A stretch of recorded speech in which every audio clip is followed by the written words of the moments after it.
Welcome back, everybody.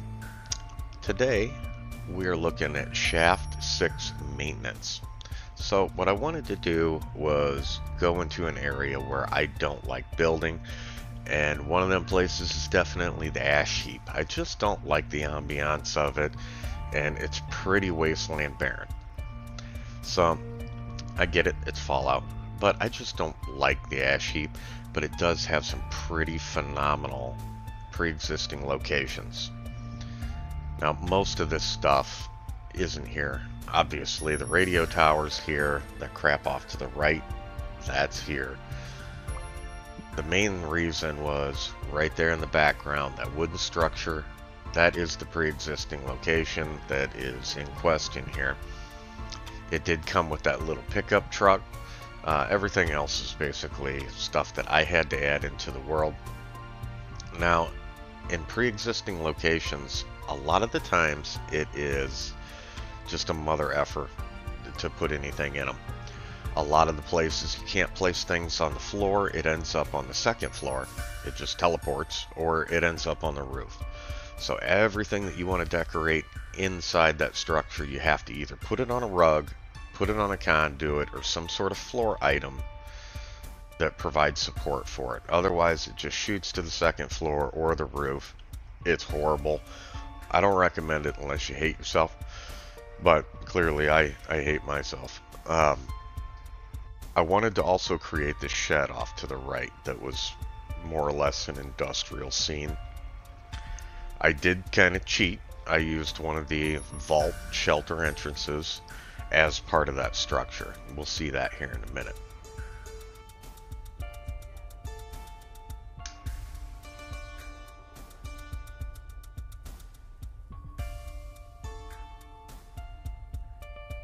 Figured I'd throw this in here. Maybe it was like a break room trailer in the past for the workers.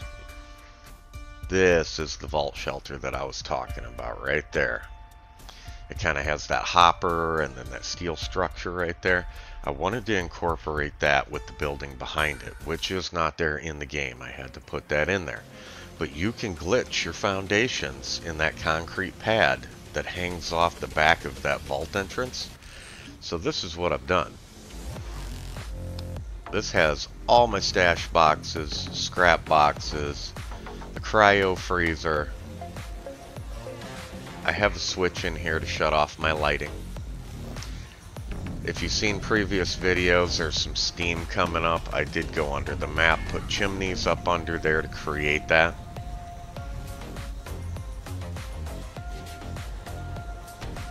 There is a lot going on in this room.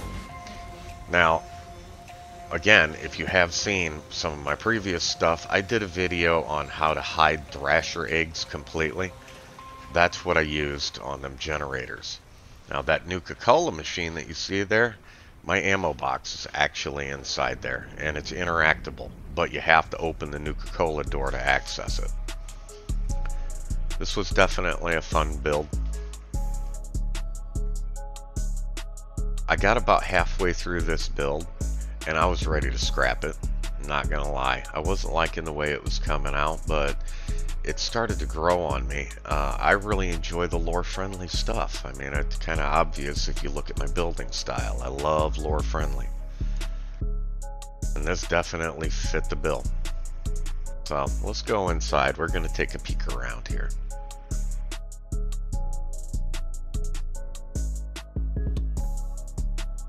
Now, if you've noticed, I do have some rugs. You're going to see them. You can hide your rugs if you want to. The reason that I didn't hide all of them is that it does create an extra texture on the floor in some circumstances, and that's not always a bad thing. So you have to pick your battles, choose wisely, and figure out what you want to do. That desk, it actually did let me set floor items on that desk, just so you know. I didn't have to do anything crazy there, but that's one of the few spots.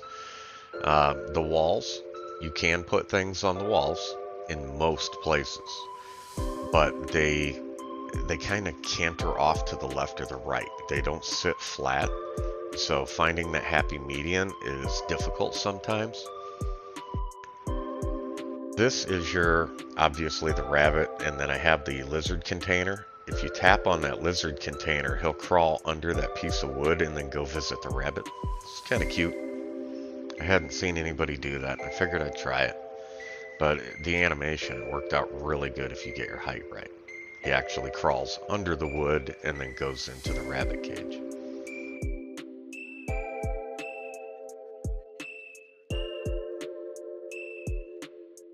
This build was a lot of fun.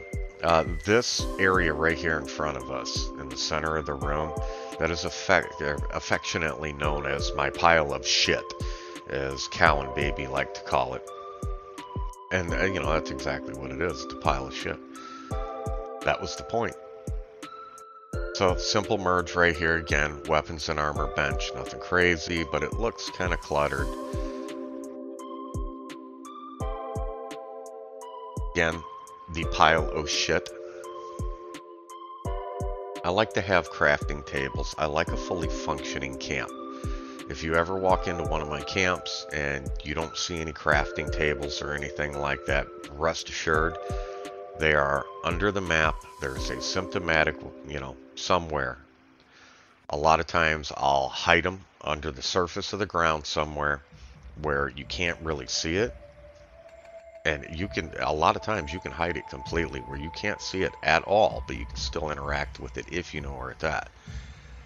So I have to have a functional camp. To me, it's not really a camp if you can't do anything in it, you know.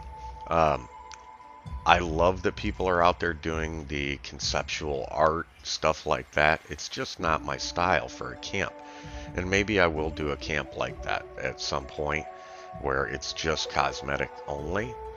But doing that, I'll tell you right now, it helps with your build tremendously because those crafting benches take up a hell of a lot of budget. Well, this is the end of it. Look at how pretty that skyline is, though. You got Mount Blair in the background. With the weather station, it doesn't look bad. I just hate the ambiance without the weather station. So if you like camp building, check out the socials in the description. Join my Discord. It's free. We've got a bunch of camp builders.